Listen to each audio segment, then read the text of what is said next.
Muito bem, boa tarde a todos. Muito bom estar com vocês novamente. Eu vou tentar resumir o currículo do Lapa sem ocupar a aula inteira. Lapa se formou em 73 na nossa Faculdade de Medicina e fez seu mestrado entre 77 e 82 em Fisiologia e Pneumologia. Na época nós tínhamos na faculdade o IDT que ficava ali no Caju, não sei se alguns de vocês chegaram a conhecer. E aí Lapa deu um passo que foi muito pioneiro, principalmente no ambiente da nossa faculdade. Já havia essa tendência nas grandes universidades paulistas, mas na nossa não havia, que foi o de partir para um doutorado pleno no Imperial College, que ele fez entre 87 e 91. E dessa forma, quando ele regressou e se tornou praticamente um modelo para as gerações que vieram depois de um professor de medicina com essa vertente e essa trajetória de pesquisador médico também.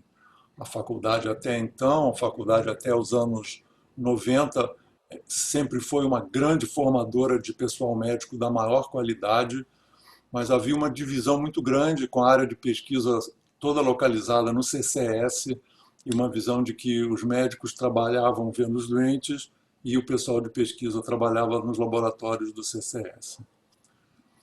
Depois, para se aperfeiçoar e consolidar a sua trajetória de pesquisador, ele fez 2 pós-doutorados no Instituto Pasteur de Paris, o primeiro em 91, 92, e outro já no final da década de 90. Fez, posteriormente, estágios sênior também no Pasteur e na Universidade de Cornell, em Nova York. Lapa é professor titular do Departamento de Clínica Médica desde 97 e é o mais antigo professor titular da congregação da faculdade. Também é professor titular honorário, ou em inglês Adjunct Professor of Immunology, da Universidade de Cornell, que fica em Nova York. E é o nosso atual diretor adjunto de pós-graduação já há 2 anos. Além disso, ele foi coordenador deste programa, do nosso programa de pós-graduação, durante 13 anos, de 2005 a 2018. Foi chefe do Departamento de Clínica Médica, membro do CEPEG, que é o Conselho de Ensino de Pós-Graduação, de ensino para graduados, como a gente diz na universidade, e do Conselho Universitário, que é o Conselho Maior da Universidade. Ocupou um cargo importantíssimo na pós-graduação, que foi o de coordenar toda a área de Medicina 1 da CAPES, durante esse triênio, de 2008 a 2011, eu fui testemunha, eu era membro da comissão do trabalho excepcional que o Lapa realizou lá. Ele é bolsista de produtividade científica do CNPq há muitos anos e também bolsista cientista do nosso estado. Lapa tem participação em mais de 300 bancas examinadoras de teses e de concursos. É como passar um ano inteiro, tirando os fins de semana, todo dia numa banca, né, Lapa? E Lapa já orientou mais de 70 alunos de pós-graduação, de modo que é um privilégio para vocês e para mim também tê-lo aqui hoje. Ele vai nos falar sobre o processo de peer review, focando, como nós estamos tentando focar, nesses aspectos da produção científica para facilitar esse caminho para vocês. Lapa, bola com você, obrigado por estar aqui. É compartilhar a tela ali embaixo. Então, tá certo, pessoal, boa tarde. Nelson, obrigado pelas palavras sempre muito carinhosas em relação a mim, não mereço nada disso, mas muito feliz de estar aqui nesse belo curso organizado por você e pela NET Leitor, com a minha participação também, sobre esse tema tão importante para quem pretende fazer carreira acadêmica, que é a redação científica. Não é? Quem está nesse curso sabe que precisa desesperadamente aprender uma redação que é diferente daquela que vocês aprenderam durante o seu curso primário, secundário, mesmo na universidade, porque agora você tem que fazer uma redação não é muito diferente. Ela é mais focada, ela é mais diferenciada em relação a uma redação literária, vamos dizer assim. Né?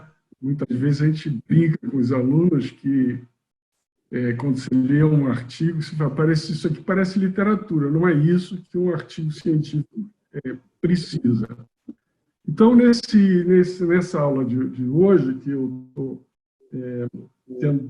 tentando ficar aí no máximo 40 minutos para a gente ter tempo de conversar, o que eu vou fazer é um encadeamento, na verdade, do que vocês tiveram nas primeiras aulas desse curso. Né? Nós estamos já encaminhando para o final. Então, nesse processo, vocês já aprenderam diversos aspectos, mesmo até diversos macetes, sobre como preparar sua tese, sobre como preparar seu artigo científico da sua tese. E agora um pouco entender o outro lado. Quer dizer, no momento que você tem a sua tese, seu artigo aprovado pelo seu orientador, às vezes pela banca, se você tiver mestrado, você vai precisar encaminhar esse artigo para a revista. Não é? E o que espera um artigo quando é encaminhado pela revista? Então, o que vai esperar é justamente o que eu vou tentar delinear aqui. Eu quero já fazer um disclaimer, que esse é um tema extremamente complexo, grande, não é de jeito nenhum um consenso, um tema consensual, tem muita questão, tem muitas perguntas, mas é interessante que vocês tenham pelo menos uma visão, porque isso, eu acho que você sabendo o que te espera do outro lado, vai certamente ajudar você a preparar o teu artigo já visando o olhar do primeiro leitor do teu artigo, que será o revisor. E a gente usa essa expressão peer review, que é praticamente consagrada na língua portuguesa também, mas a tradução disso é a revisão por pares. Essa história do peer é muito interessante, porque o peer em inglês é aquele cara que exatamente está no teu top. Né? Então, no momento que você tem um artigo encaminhado para revisão por pares, o que a gente está dizendo é uma pessoa igual a você, que está do outro lado e que vai ter a função, a tarefa de ler com atenção, apontar os problemas e, eventualmente, sugerir, porque é isso só que ele faz, sugerir ao editor aceitação ou não. Diga-se de passagem, a decisão da aceitação ou não do seu artigo não é do peer, é do editor, do corpo editorial da revista. Isso é muito importante. O que eu vou tentar, então, traçar nesses 40 minutos? Um pouco o que é o peer review, né? Falar um pouquinho sobre a origem. Tem uma história muito interessante também, não é uma história que seja consensual. Eu li mais de 20 artigos nesses dias para preparar essa aula, cada um dá uma versão diferente, mas pelo menos uma ideia geral a gente pode apresentar. Né? Qual é o papel que o peer review tem na qualidade do que é publicado? Isso é muito importante e é talvez a chave do processo todo. Né? Uma das coisas importantes também, na visada do revisor, quais são os elementos para você fazer uma revisão adequada. Não é? E uma outra questão que é central nesse assunto, e eu vou usar essa oportunidade de hoje para tocar esse assunto com vocês, que é a questão de como a bioética e a conduta responsável em pesquisa impactam a peer review. Por fim, eu vou falar um pouquinho da minha experiência pessoal, que não é imensa, mas trabalho para muitos artigos. Aliás, todos nós, uma das coisas que 100%, por exemplo, dos docentes da pós-graduação do nosso programa fazem, todos os docentes, sem exceção, é fazer peer review para vários periódicos. Então, isso é uma tarefa que compete realmente aos acadêmicos e nós fazemos parte desse mundo acadêmico. Por fim, as conclusões. Então, vamos falar um pouquinho o que é peer review. Então, é basicamente um processo de... Eu destaco duas coisas que eu considero fundamentais nessa questão sobre a natureza da peer review.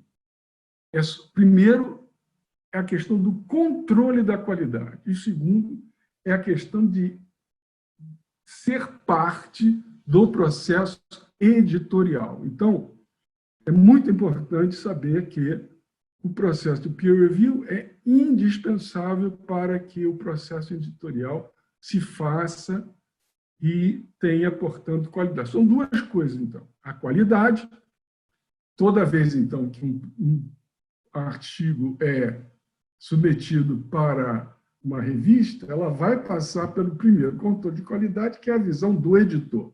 O editor, em geral, tem essa função de olhar, com a experiência que, em geral, eles têm, olhar se o artigo é adequado para a revista, se tem evidências de qualidade logo assim de uma primeira visada. E como o indivíduo já faz isso, em geral, há bastante tempo, ele acaba tendo a facilidade de olhar um artigo e falar: isso não cabe para a nossa revista. Então, nessa situação, ele, em geral, nem encaminha para o revisor, para os revisores. Ele devolve o artigo. Assim, quando se faz isso, logicamente, você vai ficar muito triste, todos nós ficamos, todos nós já passamos por isso, mas você também não perde tempo, né? E quando ele tem uma visão, não, esse artigo pode ser interessante para publicar na minha revista, no meu journal, aí é que ele começa o processo editorial, que é o primeiro passo, o peer review, mandar para os pares. Então, eu já falei um pouco sobre esse segundo item. A revisão por pares implica que pessoas com o mesmo nível de conhecimento que você tem vão opinar. Isso é muito importante. Então, você vai ver mais adiante, que eu botei lá, como é que você decide se você vai ou não vai participar da revisão desse artigo? A primeira coisa, evidentemente, é você sentir se você tem um nível de conhecimento dessa área suficiente para dar um palpite, que vai definir, muitas vezes, o futuro da carreira de uma pessoa. Então, é fundamental que você seja também, na hora de decidir se você aceita revisar o artigo, que você seja honesto o suficiente com você mesmo para dizer: não, dessa área eu não conheço nada, eu me recuso, portanto, a revisar. Porque isso é um trabalho totalmente voluntário, é bom que se saiba.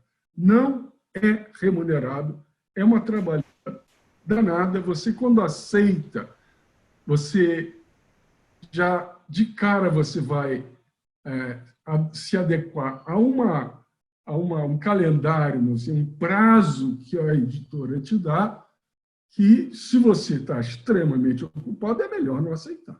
Porque se fazer a revisão simplesmente porque é importante para a carreira, não acho que seja um bom sentido.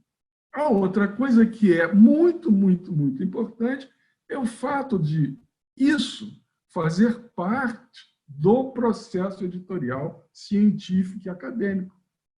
Ele é largamente aceito no mundo acadêmico, nem sempre foi assim.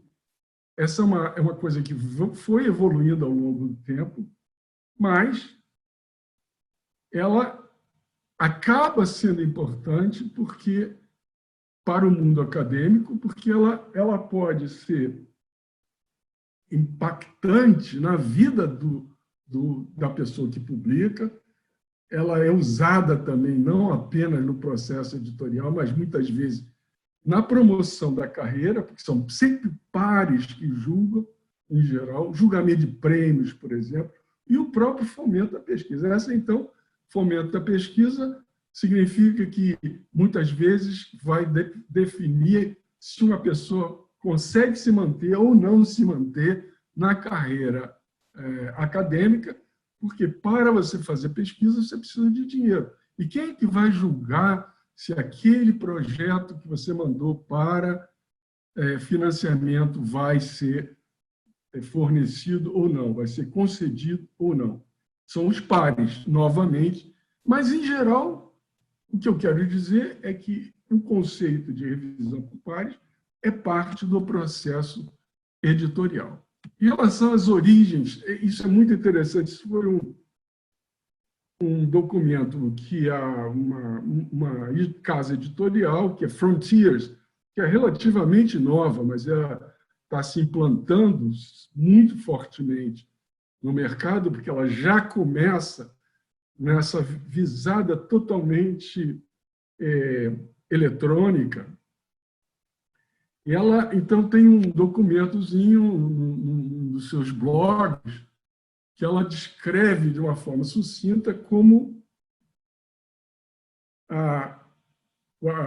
essa revisão por pares acadêmico aconteceu. Se você olhar aqui na tela, desse lado esquerdo, ele vai fazer um timeline tecnológico. É muito interessante. Como é que os desenvolvimentos tecnológicos impactaram na vida editorial. Tá? Então, o primeiro grande impacto tecnológico, avanço tecnológico, foi a imprensa de Gutenberg, a impressão, né, o printing, né, dos documentos passou a ser uma... Vocês lembram que antes do Gutenberg você tinha os papiros, você tinha os grandes copistas dos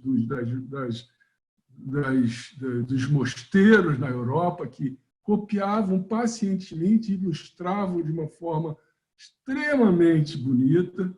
Não é? São documentos hoje belíssimos que você vê nas grandes bibliotecas do mundo. Mas, com a ascensão da impressão pelo Gutenberg, você passou a ter livros. E uma das primeiras casas editoriais que começaram a fazer revisão por pares foi a The Royal Society of London. Dizem que não, que teve antes disso, até porque nessa revisão, por exemplo, aqui que se faz, a The Royal Society of London, eles não tinham peer review, eles tinham só a primeira etapa do peer review, que era a decisão do editor de fazer ou não fazer a comunicação, a publicação nos seus proceedings, nos seus anais. Né? Outra coisa bem interessante foi a French Academy of Science, a Academia Francesa de Ciências, em 1969, começou a preparar revisões, principalmente para avaliar invenções a pedido do rei. Lembra desse período da monarquia absolutista? Né? Não me lembro se 69 era qual dos Luíses, mas devia ser o Luís XIV, né? Talvez Luís XIV, Luís III, não sei. E aqui, nesse período, a sociedade como um todo, não apenas a sociedade científica, não, ela vivia em função do rei. E a academia fazia revisões a pedido do rei. Então, isso também tem um aspecto bastante interessante, que é o fato de que, se não agradasse ao rei, em geral, isso era censurado. Tá? Esse é outro aspecto interessante do peer review. O peer review acabou sendo, durante muito tempo, uma possibilidade de controle, de censura dos avanços científicos que confrontavam a ideologia vigente. Todos nós conhecemos as histórias no século XVII, né? Galileu Galilei, acabei de ver esse fim de semana a peça agora me fugiu o nome, da atriz, uma gracinha de pessoa, por sinal, que faz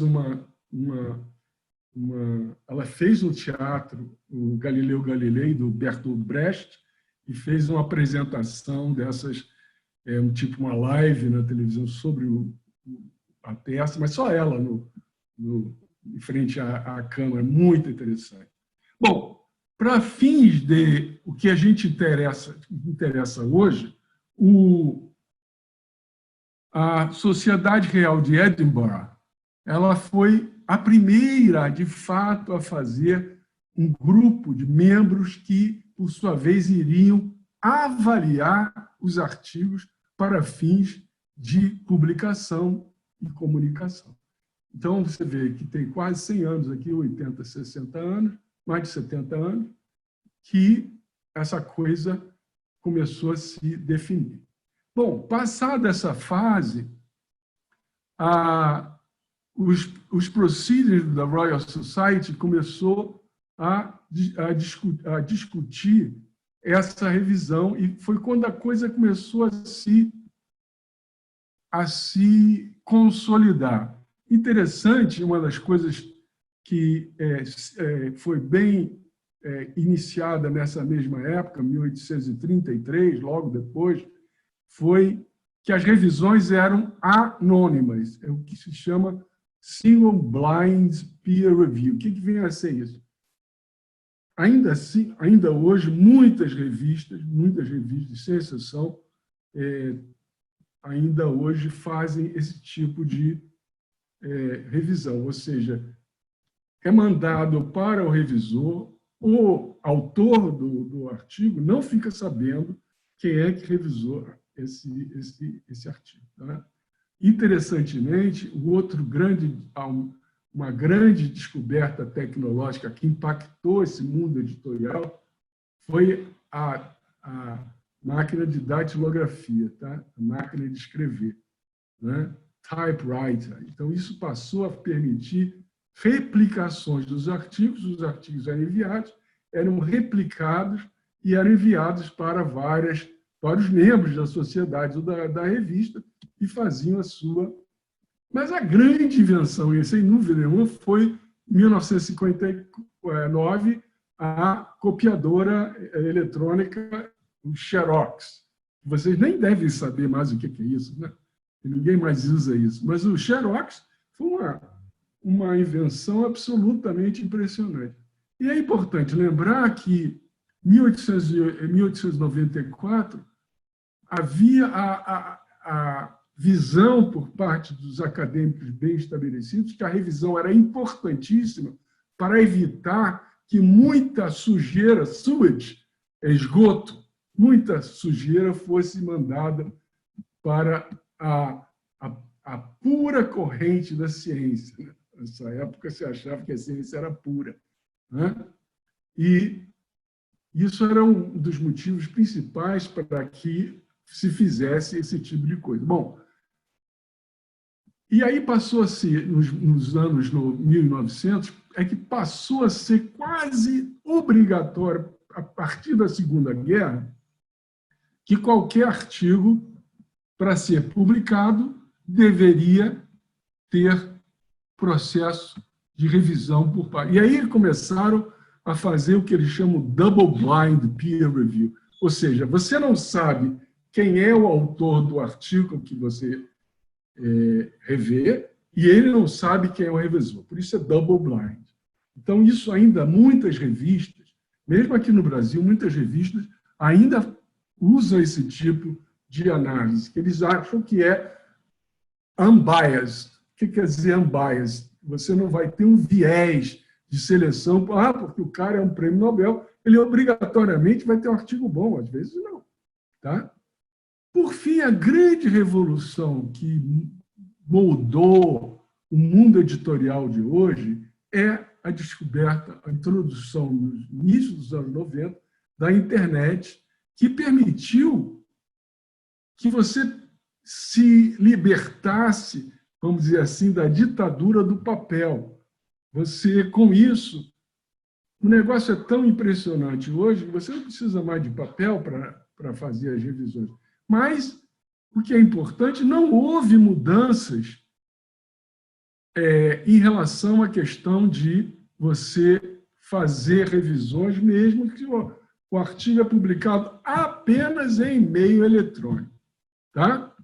Eu quero também lembrar uma outra situação que, nesses dias, tem sido extremamente importante, discutidos, que é a questão dos repositórios de pré-print, os repositórios de artigos que são enviados e são publicizados sem terem passado por revisão por pares. Então, isso existe hoje não, já tem quase 20 anos, mas está bem mais, vamos dizer, visível hoje. E isso gera problemas, às vezes, bastante sérios. Quais são? Agora mesmo, na pandemia do coronavírus que vocês têm acompanhado, você deposita um artigo que não é revisado e aquilo ali é tomado pelo valor de face value, como se chama em inglês. É tomado como se fosse verdade absoluta, quando não é. Isso tem causado gravíssimos problemas de disseminação de ciência que não tem fundamento importante, sério, honesto, e que gera todo tipo de problema. Então, isso é que eu acho que é a grande coisa que a gente vai precisar prestar bastante atenção. Mas essa, eu falei que era uma breve história, acabei falando muito tempo, não faz mal. A gente ainda tem tempo. E qual é o papel da peer review? Ela permite, então, aprimorar a qualidade do que é publicado e eliminar o que for inadequado. Bom, isso se a gente parte do princípio de que a peer review vai ser feita de forma adequada. Tá? Então, em princípio, ela é um garantidor da qualidade do que é publicado.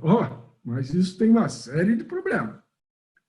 Outra coisa, mesmo no mundo virtual que a gente tem hoje, as revistas têm um espaço limitado. Eles só podem publicar um percentual dos artigos que eles recebem, mesmo as revistas em meio virtual. Tá? Então, isso é uma questão importantíssima que faz com que você limite a qualidade limite o número de artigos publicados e que só a melhor qualidade, a melhor ciência pode aparecer. Eu acho que é mais ou menos óbvio isso para todo mundo.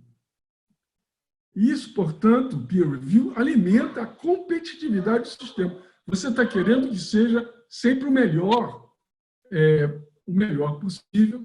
Então, muita gente diz, é o gatekeeper. Em bom português, é o leão de chácara da boa ciência. Tá? É o gatekeeper, é o porteiro, o cara que só permite que a ciência... Mas, infelizmente, mesmo um sistema que já existente há quase 400 anos, já passou de 450 anos, pelo menos, ele não é imune a erros e alguns são bem graves. E muita gente vai lembrar, nessas últimas semanas, a quantidade de artigos que são publicados e são, em seguida, retirados, porque eles não são baseados em informações confiáveis. Isso é muito interessante e mostra que há erros, que há falhas, que há furos importantes ainda nesse sistema editorial de revisão por pares. Esse é um artigo que eu boto para vocês olharem depois, que eu acho bastante interessante. Vamos fazer referência a ele em outros slides daqui a pouco. Quais são os elementos para uma boa revisão por pares? Bom, isso a Anete falou logo no segundo dia. Na segunda aula, ela já mostrou para vocês que existe hoje uma das coisas que todo mundo precisa trabalhar, precisa olhar, quando você vai escrever o seu artigo, que tipo de artigo você vai escrever. E baseado no tipo de artigo, em geral, existe hoje diretrizes internacionais de como é que você deve relatar os seus achados em função do tipo de artigo que você está publicando ou querendo publicar. Então, existe esse interessante site que chama Equator, que ele vai ajudar. Olha só uma coisa interessante. Aqui tem 400, naquele dia que eu entrei, 428 diretrizes para relatar um artigo. Desculpe, eu estou com o neto em casa, então, por mais que eu tente, vai ter, de vez em quando, barulho de criança aqui. Bom, isso também, eu acho que esse slide mesmo a NET mostrou. Veja só que para cada um dos tipos de artigo que você vai publicar, existem os guidelines que são importantes. Por exemplo, você vai fazer um systematic reviews, systematic review, você vai usar essa plataforma Prisma e vai te dizer exatamente o que deve entrar. Bom, por que eu estou falando isso? Já foi falado. Eu falo isso porque quando você pega um artigo, se for um systematic review, eu vou olhar no Prisma para ver se ele está seguindo eu como peer review.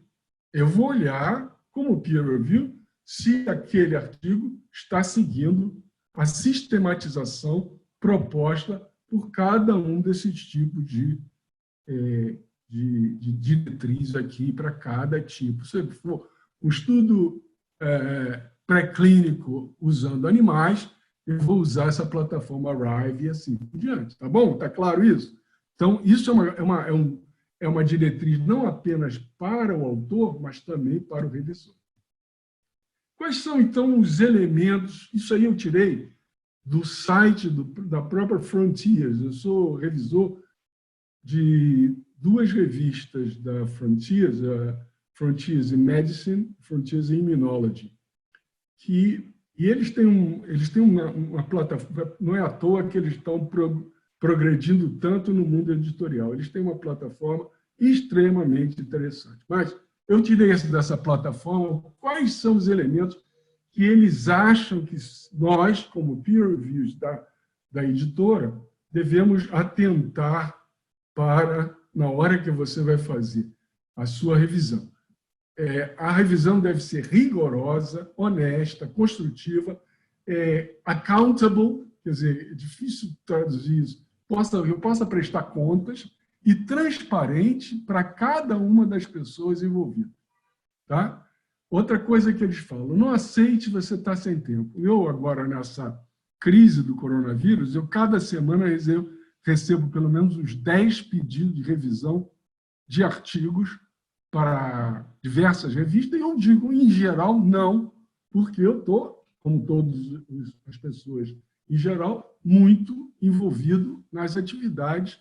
Então, eu tenho selecionado rigorosamente o que eu posso ou o que eu não posso em função do tempo. Outra questão que eu faço, eu acho que é fundamental. Não pode ter conflito de interesse com os autores. Essa questão de conflito de interesse não é... Eu vou mostrar já um exemplo importante, impactante, sobre como essa questão do conflito de interesse é importante. O que é conflito de interesse? Eu não posso julgar um artigo de pessoas que eu ou gosto muito, ou eu odeio, quero a morte deles, ou que eu tenho algum tipo de conflito financeiro. Ou seja, se publicar aquele artigo, eu poderei ter ganhos financeiros. Então, uma questão absolutamente central é que você só aceite julgar um artigo, e, em geral, a própria editora, a casa editorial, ela já tem um certo panorama do que pode ser conflito ou pode não ser conflito. Então, se você acha, não, esse artigo eu vou ver, porque se eu aprovar esse artigo, eu vou ganhar lá na frente. Isso pode te dar problemas sérios no futuro, como peer review, como reviewer. Tá? Então, é muito importante. Outra coisa, ter conhecimento técnico sólido na área. Não adianta. Por exemplo, não, tá certo, eu poderia, sem problema nenhum, fazer revisão de artigos de Covid. Não posso. Por que eu posso? Porque eu já trabalhei com outras viroses importantes. Isso, tuberculose, não é virose, mas tem muitas coisas parecidas, vamos dizer assim. Mas eu não me sinto à vontade de julgar esse tipo de conhecimento e eu prefiro, então, me abster, ainda mais pelo problema de tempo. E, logicamente, uma das coisas que o editor sempre pede a tua opinião é se o artigo se enquadra no escopo da revista. Mas uma coisa que eu acho que é essencial e é inseparável das ideias que eu trouxe para vocês até agora sobre peer review é a questão da conduta responsável em pesquisa. Vocês talvez já tenham, vários de vocês, feito o curso de bioética da Marisa Palacios e, logicamente, durante esse curso ela fala sobre a questão da conduta responsável em pesquisa. Essa é uma área extremamente interessante, que eu estou bastante envolvido. Eu não tenho tempo para fazer muita peroração sobre isso, mas alguma coisa eu quero falar, principalmente olhando sobre a visada da revisão por pares. Tá? Então, o que é a conduta responsável em pesquisa? É um conjunto de normas que todas as pessoas que fazem pesquisa, em geral, devem seguir para garantir a honestidade, a transparência dos resultados e da comunicação dos resultados que vocês estão fazendo. Tá? Então, é basicamente princípios de boa prática no mundo científico, no mundo editorial. Essa questão ela teve a discussão sobre a conduta responsável, ela vem basicamente das grandes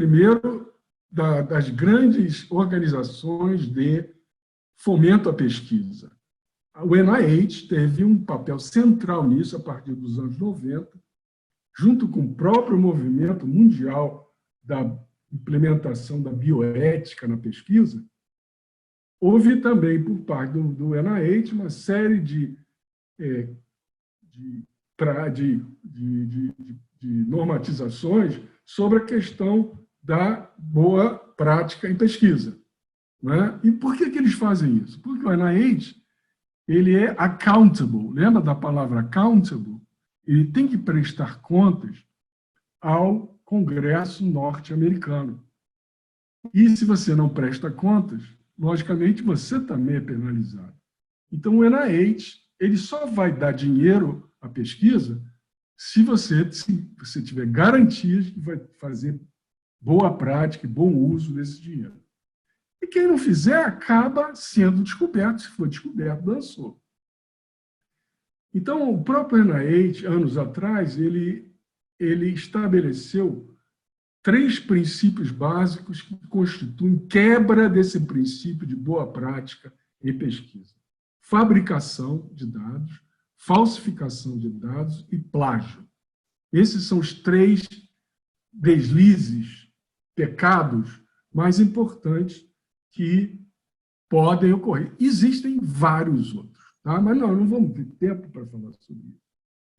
Então, uma das coisas que a casa editorial vai pedir o apoio dos pares é de você tentar verificar se há evidências de qualquer uma desses deslizes no artigo que você está revisando. Mas outras questões são analisadas e muito importante, a questão mais da ética em pesquisa, bioética. Se há um bom TCLE, um termo de consentimento livre esclarecido, se há evidências de ganhos financeiros dos autores com a publicação dos artigos, a qualidade dos dados, a questão da duplicação de publicações, que a gente brinca chamando isso de salame science. Então, você pega um salame, você vai fatiando, e pode, em vez de sair um paper, sai 3, 4, quando você poderia fazer um bom paper com os teus resultados apenas um artigo. tá? É o que a gente chama salame science. Já aconteceu várias vezes comigo de pegar publicações de ótima qualidade, mas que eles próprios se autorreferindo durante o artigo a outros artigos publicados, eu vou aos artigos publicados e falei, meu Deus, vem cá, por que eles estão fazendo 2 artigos, 3 artigos, quando esse artigo aqui já disse essas coisas? E muitas vezes eu recusei artigos em função da evidência desse salame science. Ou seja, artigos foram publicados, isso, em princípio, não é minha tarefa, mas, em geral, a questão da conduta da boa prática é fundamental. Bom, eu quero só chamar uma questão muito interessante para cada uma dessas coisas. Hoje, cada dia se torna mais difícil você passar impunemente. A questão mais importante é o plágio. O que venceu o plágio? É reuso de texto publicado em outros lugares. Tá? Reuso de texto. Em geral, você pode até reusar texto desde que você diga qual é a origem desse. Você dá crédito a quem escreveu. Ah, mas fui eu mesmo. Não tem problema. Isso se chama autoplágio. Se você tiver, de novo, reusando o texto que você já usou em outros artigos, sem que isso seja dado o devido crédito ao outro artigo. Então, isso é muito importante. Tá? Então, eu trouxe aqui para vocês, por que essa questão é tão importante hoje? Porque existem softwares muito bem feitos que são capazes, você joga o artigo, né, o PDF do artigo, no software, ele é capaz de fazer o que chama similarity check. Ele é capaz de checar em todas. Eu botei assim, ó, está um pouco flu, tá? Porque eu não quero que vocês identifiquem isso. É um texto de uma revista, de um artigo que eu recebi para. Então, vocês, inclusive, na versão que eu passei para vocês, vocês não vão ter isso. Mas o que quer dizer isso aqui? Esses textos, todos coloridos aqui, são reusados de outros artigos. E olha, aí tem, então, lógico, aí você tem uma maneira de dizer, bom, isso aqui tinha quase 50% de reuso. O artigo retorna para o autor. Tá? Então, isso tem dezenas de softwares, todos os artigos, sem exceção, passam por esses softwares para ver se há plágio. Ou, se você quiser ser mais educado, eu vou dizer reuso de texto. Tá? Então, essa é uma coisa que a gente vê. Esse, por exemplo, é da maneira que vem o report de similaridade. Tá? 46%. Vem cá, um artigo, tem metade do artigo é copiado de outros artigos. Tá? O cara é preguiçoso, ele está simplesmente fazendo copy and paste, e não é isso que tem que gerar. Mas a outra questão que eu quero chamar a atenção também, que nem sempre é muito simples de ver, mas eu trago 2 exemplos. Vocês gostam de exemplo? Eu vou falar sobre os exemplos. 2 exemplos. E em relação à questão da Covid, que está na moda. Logo em março, ou talvez em fevereiro, final de fevereiro, né, houve uma publicação por um autor francês que é bem conhecido, esse Didier Raoult. Esse monsieur Didier Raoult, ele é um microbiologist, mas ele é clínico também, ele não é só laboratório, não. Mas ele fez um artigo que ficou muito famoso, mostrando que a cloroquina, a hidroxicloroquina, quando dados para pacientes em fase bastante avançada da doença, protegiam essas pessoas com insuficiência respiratória crônica da morte. Inicialmente, isso aí foi por que isso aí foi importante? Foi importante porque estava todo mundo assustado, a pandemia estava aí, as economias todas do mundo iam ter que fechar, e isso era um milagre. Então, o que aconteceu? 2 dias depois, esse artigo que estava depositado foi publicado nesse International Journal of Antimicrobial Agents, tá? Que deveria ter. Aqui não tem peer review, no MedRevix, Archive, sei lá como é que fala isso. Mas o International Journal of Antimicrobial Agents deveria ter feito o processo todo de peer review do autor, né? Porque vocês vão ver que isso tem implicações bastante sérias. Por quê? Porque o artigo, quando foi analisado, eu digo essa passagem, foi analisado, não foi na peer review, foi analisado pela imprensa, basicamente um jornalista investigativo do jornal inglês The Guardian. E o que ele viu? Erros graves de vários dos problemas que o artigo apresentava. Por exemplo, o desenho era muito fraco, open label, não randomized, não teve cálculo amostral, 26 pacientes selecionados, não teve controle, os controles, a aprovação ética do artigo começou depois do protocolo ser iniciado, foi a manipulação de dados, tá? Porque vários pacientes foram suprimidos sem que se descobrisse por quê. O artigo foi publicado 1 dia depois da submissão.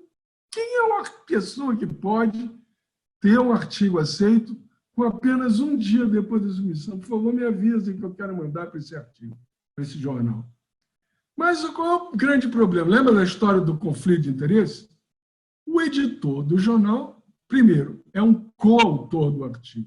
Segundo, o Didier Raoult, que é o senior author do artigo, é o chefe do editor no mesmo hospital. E teve também uma outra coisa assim, bastante grave, ao meu ver, que é uma publicidade inadequada, e não por ninguém menos de Donald Trump. Donald Trump pegou esse artigo. Como é que ele descobriu, o cara mais ocupado do mundo, que ele descobriu que tinha esse artigo e que esse artigo podia ser importante? Simplesmente, olha, 21 de março, estava no início da pandemia nos Estados Unidos. Ele diz, game changer, isso aqui vai mudar o jogo. Ele está precisando, ele estava querendo, continua querendo, ele, o nosso presidente também, milagres. E milagre não vai vir. Não é? Ele, então, um advogado que era amigo comum do Didier Raoult e do Mr. Donald Trump, fez chegar às mãos de Donald Trump esse artigo, antes mesmo dele ser publicado, e ele postou nas redes sociais dele, não é? essa nota dizendo "This is a game changer", isso vai mudar o jogo. E, logicamente, isso gerou uma polêmica imensa no mundo, que perdura até hoje. Todo dia eu recebo na internet, vocês também, gente querendo me convencer que tem que ser dada a hidroxicloroquina com os nossos pacientes. Ora, eu mostrei de um lado a questão da fraude, vamos dizer assim, pelo lado pró-hidroxicloroquina. Agora eu vou falar... Agora eu vou falar outra fraude maciça que ocorreu também, que denota, mais uma vez, a gravidade dos problemas que podem ocorrer se você não faz seriamente a peer review, pelo lado da negativa do papel da hidroxicloroquina. Isso foi simplesmente a revista The Lancet, mas eu poderia acrescentar aqui a revista New England Journal of Medicine, que é a maior revista médica do mundo, que um outro artigo que foi retracted, quer dizer, retirado. Isso é a página da revista mostrando que esse artigo do Mandep Mehra e do Amit Patel foram publicados e foram retirados, se chama retraction, que é uma pior coisa que pode acontecer para uma pessoa no mundo acadêmico. Tá? Isso simplesmente com o Lancet. Por quê? Isso, novamente, foi papel da imprensa investigativa, não foi da imprensa médica. Os dados brutos que embasaram o artigo não foram disponibilizados. Os hospitais-fontes não admitiram fornecer dados para esse estudo. Houve uma grande inconsistência de dados, por exemplo, 4 incluídos na África, sendo que naquele momento você tinha no total 15 mil, era praticamente metade, ou quase a metade dos casos de toda a África que entrou no artigo, muito pouco provável, né?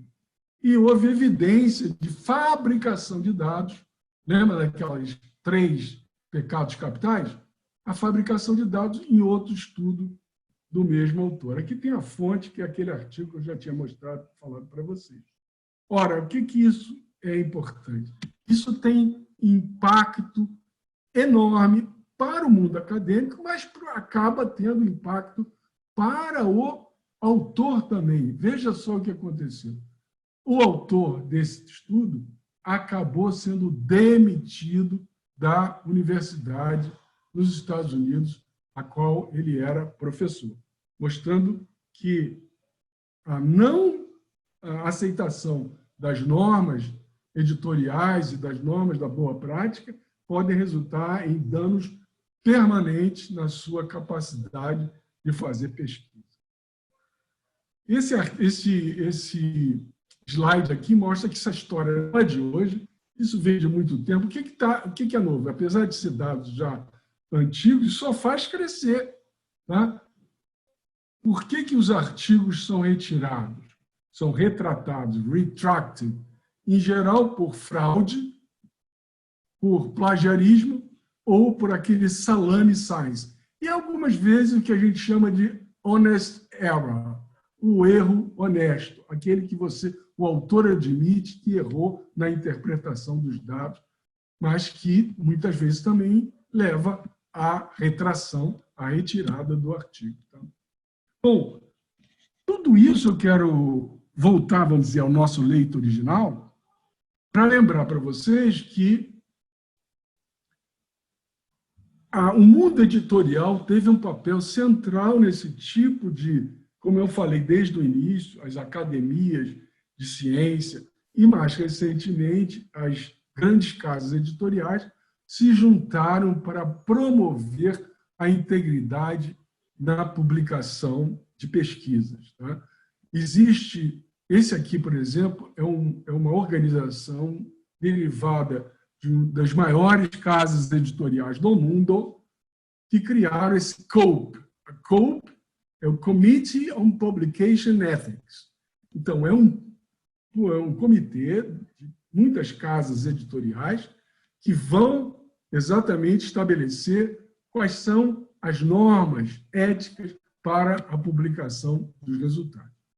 Isso acaba resultando também num movimento mundial que o Brasil participa de forma bastante intensa, que são as conferências mundiais sobre integridade em pesquisa, e nós sediamos aqui, eu fui do comitê organizador, em 2015, já fez 5 anos, a 4ª Conferência Mundial em Pesquisa e Integridade, depois tivemos em Amsterdã, em 2017, e outra coisa super legal, que é criada dentro da UFRJ, mas hoje tem um papel nacional e internacional, que são os BRISP, justamente, a Brazilian Meeting on Research, Integrity, Science and Publication Ethics. Então, veja, a gente aqui está trabalhando sobre integridade e sobre ética na publicação. Tá? Então, hoje nós já temos vários eventos desses sendo já realizados. No ano passado tivemos a 6ª Conferência Mundial de Integridade e Pesquisa e agora nós estamos preparando o 6º Encontro de Integridade e Pesquisa e Ética na Publicação, que tem tudo a ver com o que nós estamos falando aqui.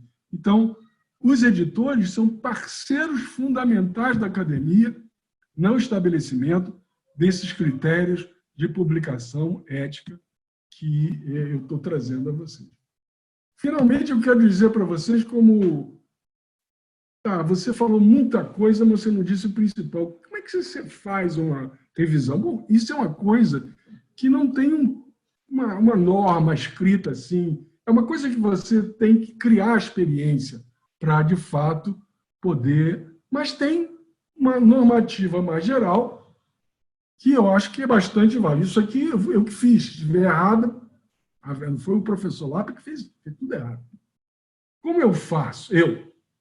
Então, para mim, primeira coisa, se o manuscrito tem uma questão científica válida. Lembra, eu só aceito revisar uma publicação se eu tenho um conhecimento sólido sobre o assunto. Então, eu posso estar errado, mas eu tenho uma noção. Então, esse artigo ele tem uma questão científica válida, ele tem evidências de originalidade, ou seja, qual é a contribuição nova que esse artigo de fato está trazendo? Isso é muito importante, eu quero saber. E, olha, na hora que você escreve o seu artigo, essas duas partes são fundamentais. Você tem que vender o peixe para o editor e para o revisor, que o seu jornal, o seu artigo, ele tem uma questão científica válida e ele é original, ou seja, ninguém nunca publicou nada parecido com esse assunto. Bom, ou então, o outro lado, que é muito importante também, são os artigos de validação, que são absolutamente fundamentais também. A ciência só avança se um conhecimento original que eu criei seja validado por um segundo, por um terceiro, por um quinto, por um 20º autor. Tá? E, caso contrário, vai ser muito bom estar publicado na Science, nunca ninguém citou e nunca ninguém reproduziu o meu artigo. Então, isso também não cai bem para o pesquisador. Você pode tentar, e isso, logicamente, as revistas te ajudam muito, se há indício de plágio e falsificação de dados, manipulação de imagens ou duplicação. Lembra? Isso aqui hoje é feito basicamente pelas revistas, eles têm software. Manipulação de imagem, por exemplo, muitos não, felizmente não são muitos, alguns pesquisadores muito queridos e conhecidos no Brasil, pessoa da mais alta estirpe científica que eu possa imaginar, tiveram a sua carreira arruinada porque foram publicados nos artigos imagens, por exemplo, de gel, né, que são manipuladas. E hoje você tem software para verificar se houve manipulação das imagens. O manuscrito adere às normas de bioética em estudos com humanos e animais? Essa é uma questão que eu sempre vou olhar se me parece que tem evidências. Há erros no desenho do estudo? Para isso, eu tenho que conhecer desenho de estudo. Isso vocês já conhecem bem, vocês foram ensinados isso no nosso curso. A coleta de dados é válida? A análise de dados que foi empregada é adequada? Outra coisa importante que, em geral, a própria revista verifica, mas você pode ajudar também, é se a linguagem está adequada. E, por fim, se os resultados validam as conclusões. Às vezes você tem resultados que são ótimos, mas o indivíduo vai chegar a conclusões disparatadas em relação aos resultados que ele apresentou. Então, o casamento dos resultados com as conclusões é absolutamente fundamental, sem os quais, evidentemente, a revista vai recusar o teu artigo. Tá? Para terminar, só lembrando, minha opinião, a revisão por pares é uma parte intrínseca do sistema editorial e do processo de difusão do conhecimento científico. Eu não consigo visualizar, tem outras coisas sendo argumentadas e são bastante interessantes. Por exemplo, hoje se fala bastante sobre a revisão pós-publicação. É um pouco isso que eu mostrei para vocês, que não é necessariamente feita por pares. A própria imprensa leiga tem um papel central nisso, eu demonstrei isso com dois exemplos bastante candentes. Mas, em princípio, isso aí tem que ser uma parte do processo editorial, da própria academia, para que a coisa, de fato, ande bem. Critérios de conduta adequados no processo de pesquisa e publicação são levados em conta na revisão e decisão editorial. É toda essa história, então, da conduta responsável em pesquisa. Logicamente, o processo não é constante, não é imutável, ele está em permanente processo de mudança. E nós vamos ter mais à frente outras coisas. Existe hoje todo um movimento que é um movimento de jogar a ciência no caminho para a gente ver